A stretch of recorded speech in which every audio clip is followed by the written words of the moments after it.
बीडमधून सध्या धक्कादायक बातमी पुढे येत आहे। बीड तालुक्यातील वांगी आरोग्य उपकेंद्राला सततच्या पावसामुळे गळती लागली आहे। परिणामी आरोग्य केंद्रातील औषध सामग्री इतर वस्तू भिजल्या आहेत। 2 दिवसापासूनच ग्रामीण भागात पावसाची सतत धार सुरू आहे आणि अशातच या आरोग्य उपकेंद्राच्या छताचा काही भाग कोसळला देखील आहे। पावसामुळे उपकेंद्र रुग्णालयातील रुग्णांना जिल्हा रुग्णालयात रेफर करण्याची माहिती आलेली आहे, तर ग्रामस्थांकडून आरोग्य केंद्राची दुरुस्ती करण्याची मागणी देखील काही दिवसांपूर्वीच करण्यात आली होती। मात्र याकडे दुर्लक्ष करण्यात आलेलं आहे।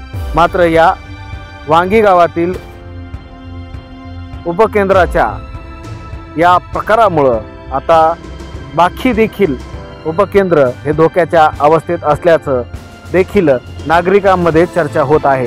आता याकडे कधी आणि कोण लक्ष देणार हे देखील पाहणं गरजेचं आहे।